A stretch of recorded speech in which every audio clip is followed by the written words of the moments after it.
it's Tania Gabrielle, Wealth Astro-Numerologist. Welcome to Star Codes. This is the podcast where we look at important celestial events in the stars and numbers coming up. In this case, the Virgo full moon on March 18th at 7:18 a.m. Universal Time.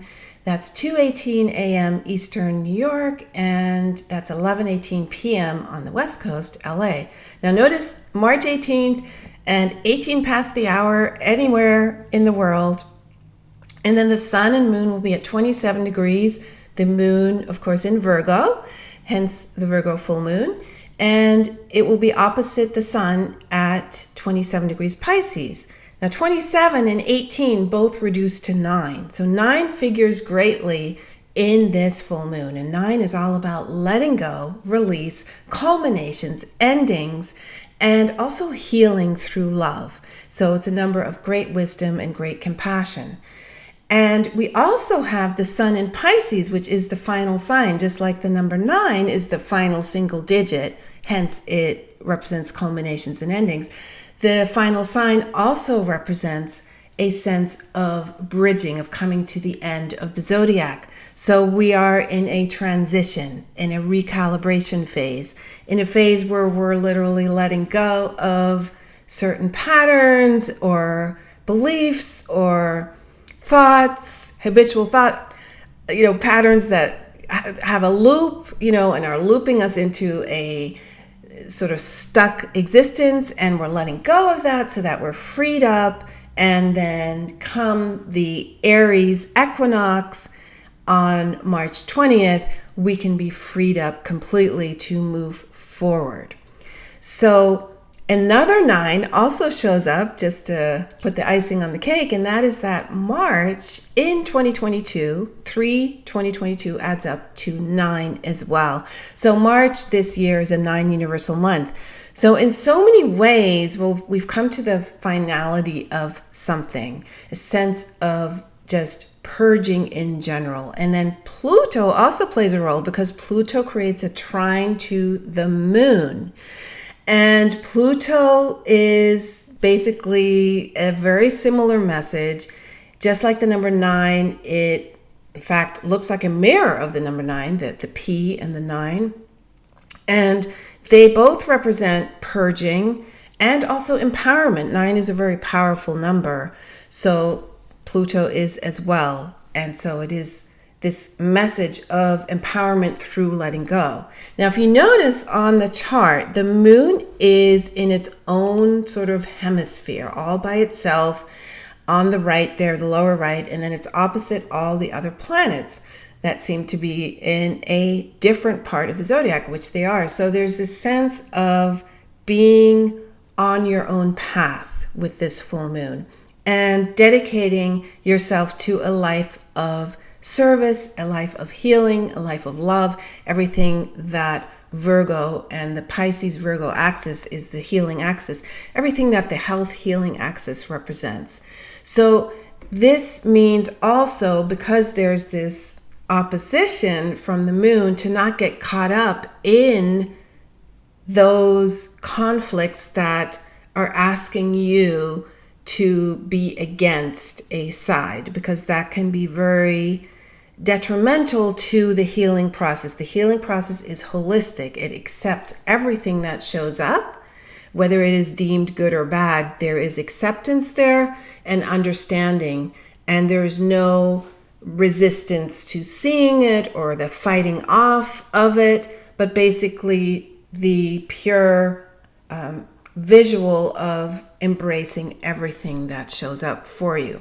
So you don't want to get caught up in any kind of conflict or frequency wars where you are competing against another for domination. And so we need to move into this healing Virgo Pisces axis now. Sun is in Pisces, moon in Virgo, where there's a sense of mastering self-awareness, and that brings a greater sense of being of service and welcoming all journeys that are about self-discovery and self-growth. And the sun in Pisces is sensitizing your heart, It's filling you with empathy, with compassion. And, earth signs are very practical and grounded. So we have this sense of things working very smoothly and efficiently with Virgo. Virgo governs the earth, the crystals, everything with herbs and the origins of your food and the water you're drinking, the environment in general. So there's a sense of cleansing through the waterfall, the glories of Earth's bounty, and being also very efficient and planning how to use the bounty to thrive and be filled with life. So there's service, there's healing, there's being helpful, there's critical thinking and analysis through Mercury, the ruler of Virgo. There's discernment and focus as well. And then watch the shadow side around this time too, because the shadow side for Virgo is to be perfectionistic or judgmental or blaming, or being a workaholic, worrying, being critical. So not getting into that perfection sense, because everything is perfect as it is. It's just a journey of self-discovery, right? There's no such thing as the end date or arrival point. It's always growth. So we have this amazing full moon, Virgo and Pisces, 27 degrees. 27 is very healing. And we have this body that we live in that is our own home, right? We live on Earth, our home in terms of our planet, but then our soul lives in our body, and Virgo governs that incredible healing machine called our body, right? It has its own intelligence. It knows what's best for us. It knows how to express itself for our highest well-being. It knows how to alert us when there is some disharmony that originates in our mental or emotional sphere and then translates eventually into physical reality. So, often when there is an imbalance, we don't need to know what's causing the imbalance. It can have taken root many different ways through our childhood or through some kind of family dynamic, or that's, way past before we were even born, that has manifested itself. There's so many different imbalances, and a lot of them are just played out on a subconscious level, so they're really hard to see.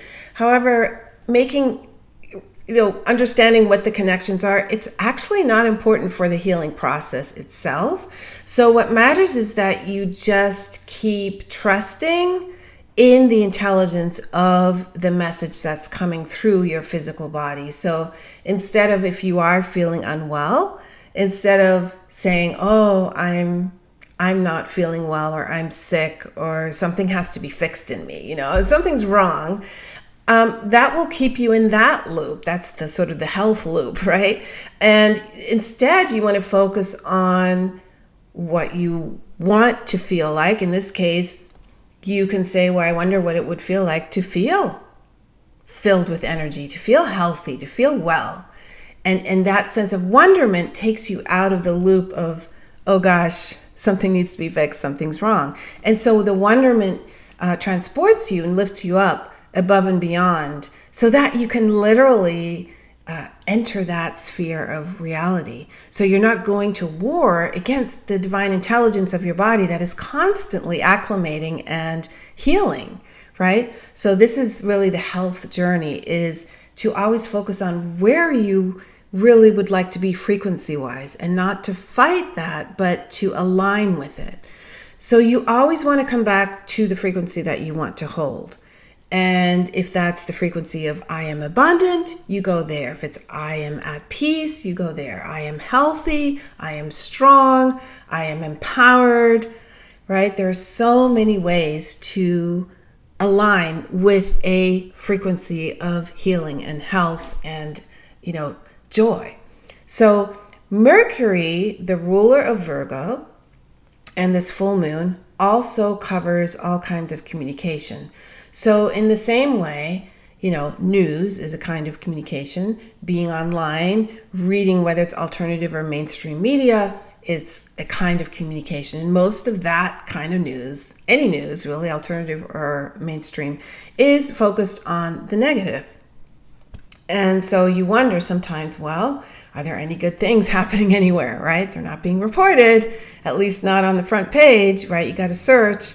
And even then, do you actually find, wow, there's all these good things happening all over the world? Again, just like you choose the frequency to align with, you don't have to carry news stories that have a negative storyline internally, right? You can literally decide through the ability of, especially Virgo is very analytical, and discerning. So you can decide at any moment how you want to feel. You don't need to literally be the antenna and the broadcast of that negative news. You can read it and then you can make a choice about what you want to broadcast. So that means you can still be aware of the news, right? You actually find it helpful to know what's going on to the people close to you, or just in general what the collective is focusing on. But that doesn't mean you need to choose to align yourself with that negative frequency, because who would that be helping in the first place? So if you're not buying into that, you have to join the frequency to understand it. You just have to observe it, see that it's a story that many people are focusing on and they are aligning their consciousness with, possibly, but you have the internal intelligence to decide whether to join or not, right? Or whether to, if you don't join the frequency of joy and peace. So in that moment where others are in fear or in worry, you can imagine feeling joyful. Imagine joy. And so then when you do that, your emotions are being fueled by those thoughts. You've literally said, I wonder what it would be like to feel joyful right now. So when you imagine the frequency of your choice, you are feeling it. Your imagination drives that feeling. And imagination really is the critical link here to making the frequency manifest in your life, because your imagination brings it to life, right? So, and in this era that we're in, we're 24/7, we're being bombarded with news, with conversations around us. People are talking about it. The emotions of the collective are constantly being emitted around us. So we need to be very vigilant about constantly monitoring our thoughts, what we're tuning into, our feelings, our emotions, and be very clear about that, right? And Virgo gives us that discernment.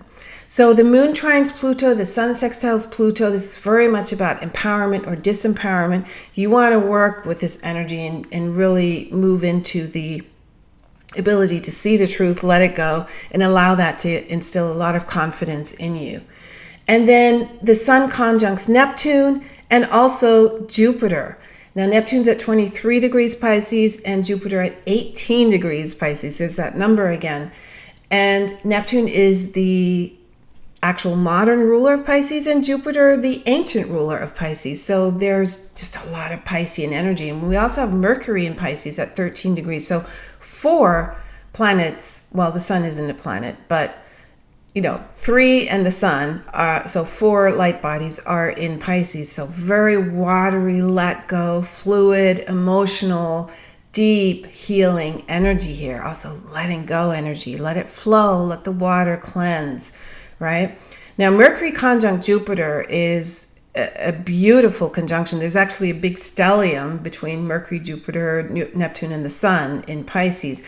And when we look at Mercury and Jupiter, it really enriches that imagination that I was mentioning earlier, that really brings frequencies to life. So you're really brimming with a lot of positivity, optimism, enthusiasm here, because Jupiter broadens everything.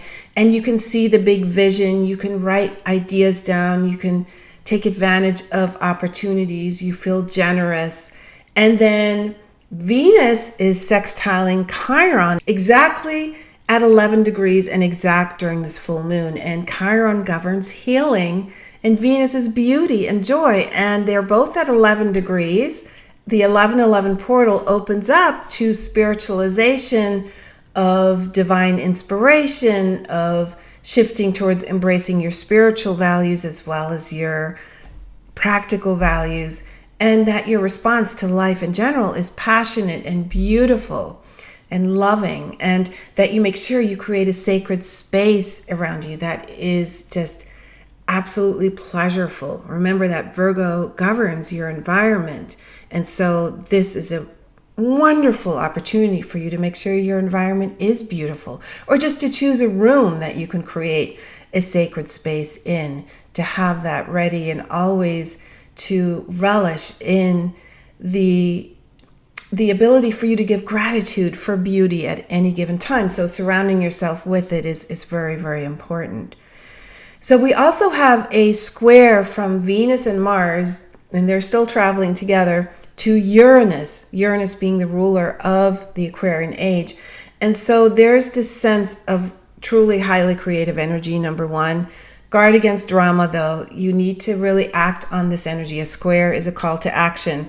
And in this case, the action is about being creatively, just passionately engaged and breaking away from authority that is holding you hostage in any way. So this has a strongly liberating impact on you, and it is time to take fun, adventurous risks. It's time to invigorate personal relationships, to make quick decisions if you need to prepare for surprising developments. And it's a great time to manifest a lot of deep personal change, because Uranus is also the planet of sudden shifts and changes. So you're sensing the pulse, you're sensing everything that's going on around you, the frequencies, you're letting go. Full moon is always a great time to release, right? It's come to a culmination, just like the number 9 we talked about at the beginning. And you're cleaning up, you're cleansing, you're paying full attention to the present moment. You're choosing the frequencies that you want in your life. You're choosing love. You're choosing joy. You're choosing peace. You're choosing contentment, right? These are all frequencies you can be aligned with right now, no matter what is going on. And this is really the main message of this Virgo full moon. So I hope you have an amazing full moon. Enjoy it, and remember, you can also discover your own star code at starcodeclass.com, which is a free masterclass all about your birthday, your birth name, your astrology code. You get a free handout. You can discover your own destiny, your own purpose, and those of the people around you, so you are much more compassionate and non-judgmental towards them, which is really the key these days. And so enjoy that free masterclass at starcodeclass.com, and have a beautiful week. And I look forward to seeing you in next week's Star Codes forecast. Lots of love.